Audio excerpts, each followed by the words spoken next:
back. It's been a while since I've done this on this vehicle, and here's the update. A lot of you have been asking, so here it is, the Pathfinder. What has been done since I did the last walk around over a year ago or something like that? Not much, but a little bit. Let's dig into it, and I'll show you what I've done. Still working on the Pathfinder today, and this is at full droop. That tire is raised up a little bit. That one's just barely touching over there, passenger. But you can totally see how much thing that does droop when I lift and how it's really binding that CV. Look at that angle. Yeah, that's full droop. The whole front's brand new. Inner, outer tie rods, new CV. I have the Trakmotive CV, and lower control arms. So here's it on the driver's side, and I'll switch over and show you on the passenger side.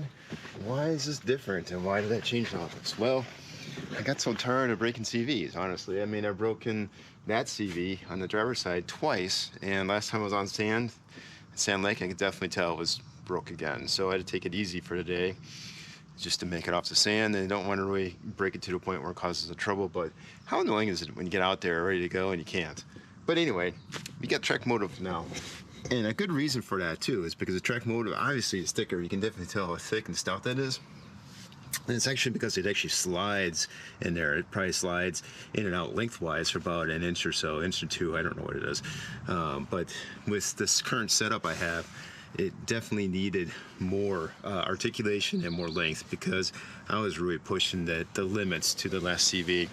I got these are the OME struts on here, which they have a little bit more stroke length, and then they have longer springs on it with a spacer. So at full droop, it was actually binding the CVs, and it didn't really happen, well, when I raised up the car to actually work on it. Of course, it'd be a full droop, but really when I go up steep hills, all of it would transfer back, those things would go full droop, and it would just start binding the CVs, and that was not good. So part of the whole front that I did, besides the lower control arms and the inner outer tie rods, new CV, I actually got AC coils, and you can see them up in there.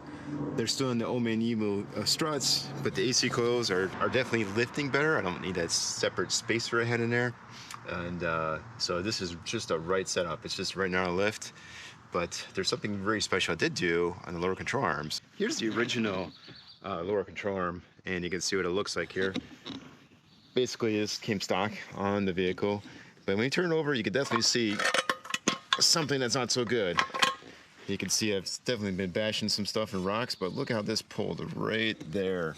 Definitely not a good thing to have on the bottom side of your control arms where you try to slide over stuff. And obviously that got caught something pretty hard, probably a rock, most likely, and really jerked that hard. So when I made these, I actually covered up all the holes and just kind of filled them in with weld and plate so that it was a nice smooth bottom. It doesn't have to be perfectly smooth, but just filled in so you don't have these gaping holes like this. That's a terrible design. It's not perfectly welded, but you can definitely see it's a nice smooth surface, and it can ramp up. And I put these ramps on here too, and you actually see I've used them a few times. And now instead of the edge and hang it down, because the anti-dive on this setup, it actually has a ramp up and over. So no matter what I come up to, I'm going to ramp up and over. And you can definitely see that's 3/16 or 1/4 inch steel reinforced in there. All I did is take the new lower control arm and just welded those on there. And make sure you don't bind when it comes up, you know, on full tuck, they don't bind or hit the skid plate. And I don't want anything that to happen. So it's nice and clear, it's perfect. And gosh, wow, now that I'm under here looking, they've actually worked and did their job. So that's great news. So if you've never seen this before, I highly recommend it. I mean, they sell bolt-on ones for other companies, but if you can weld, I mean, that doesn't have to be a pretty job. You can just put it in there and weld it right off. So that works great. Another thing I did was the skid plate is definitely banged up a lot, and mostly down in the bottom, because that's of course where it hits things. And you can see it's pretty banged up, and it was definitely bent quite a bit. So thankfully my wife wanted to learn how to weld, and she actually took on the job of welding a plate in there, a 1/4 inch plate with plug welds, and made it really that much stronger, because it really needed to be strengthened, because the bashing of the rocks was pretty darn rough. A little bit hard to see, but you can see the plate down in there that goes all the way across. That's the 1/4 inch plate. that was welded on there and reinforced, so that takes all the bad shape now. And that's a good thing to have, because I mean, even though this is raised up pretty well, there's always going to be a rock you're going to hit at some point. So this skid plate has done exceptionally well ever since that modification, along with the ramps and the lower control arms. The other thing I did was add a new ham radio. This is just a TYT 9800D. It's a quad band or 4 bands. I only use basically 2 meter, but it works great. I have no complaints about it. It's been in here for probably over a year or so now, and it's been excellent. I got many use out of it and 2 different channels. And so this was an addition because the old one got burnt out because the improper setup and SWR with the antenna. So looking up here, that's the speaker for it, right up close to my ear, so I can totally hear it at all times. And I'm sitting here like this, I can just totally hear it. It's right there, and it's really nice to have that there, because otherwise if it's down there where sound is, you're driving, you can't always hear it. But up here, right in my ear, perfect. So love this setup, and I've done this in all my other vehicles too. It just works out so much better. The old one had the speaker literally on the face, and it just was harder to hear, and it was a smaller speaker.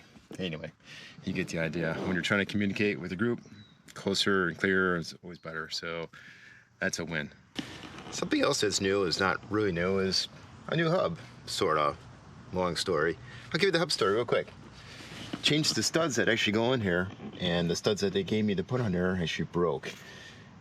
So here's an example of the studs that came with the Pathfinder that are normal and stock to the vehicle. You got a really long shank. Yeah, it's about, about a centimeter or so. Here's another one, a little bit rusty. But the ones that came with the worn kit, the shank is very short. I mean, you can see it's probably, that's not even a half centimeter or so.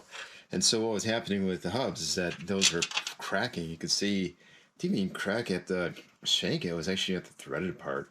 So this caused basically the hubs to fail and break and strip out. I got some pictures of that. I'll show them to you if I can find them. But that caused a problem with the hubs breaking, the worn hubs breaking twice, the same side.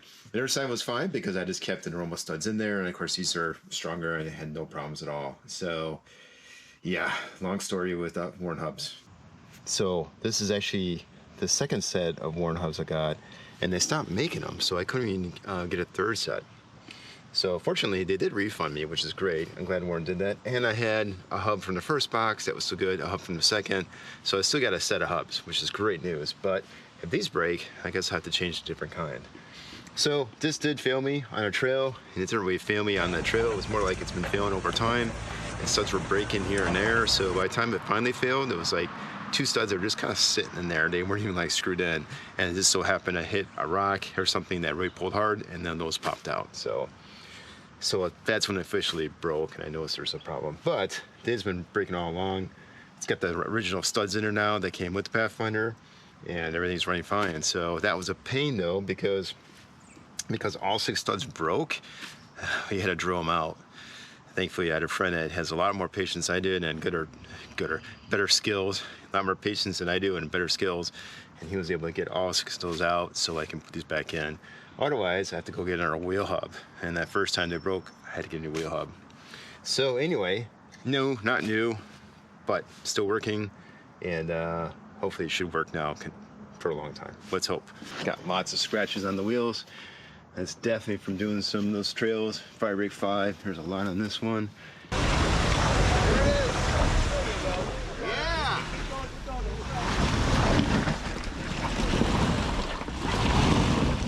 You can definitely see that's a lot of gnarl. Oh gosh, pretty deep there. Not bad though. I mean, it's a wheeler, so it's doing its job.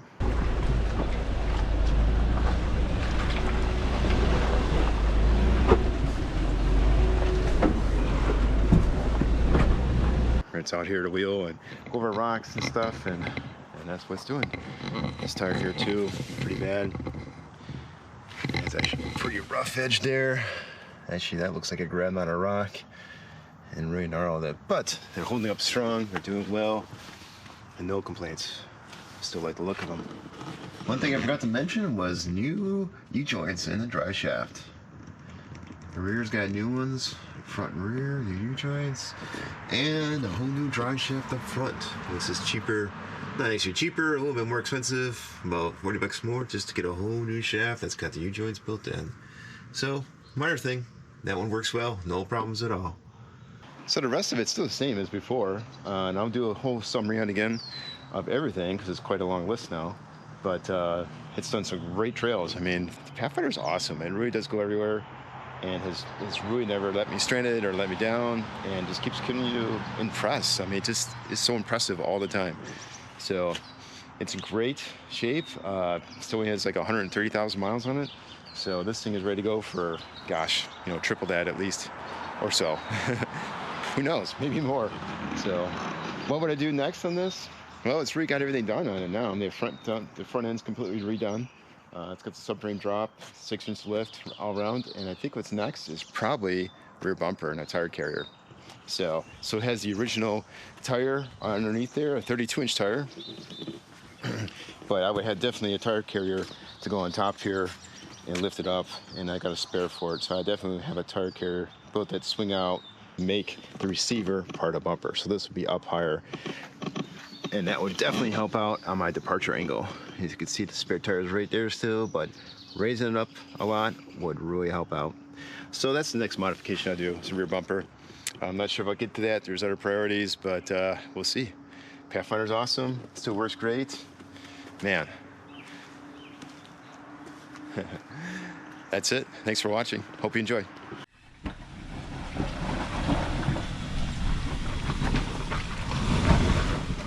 Straight.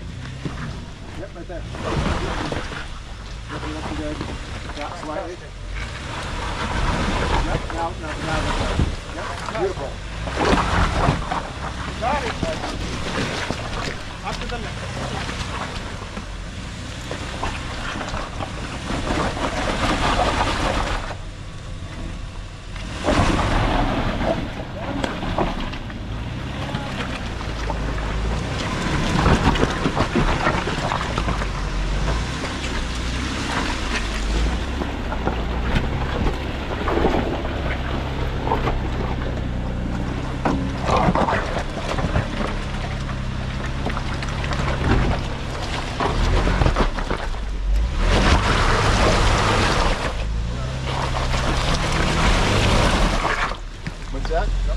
Back it up like a foot or two.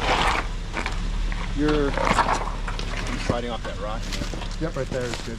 So now go when you go, yeah, right there. When you go drift straight. Yep. There's a so you have the rock right that one, yeah. That's got a seat. And there's a rock behind it. Right behind it. This is that.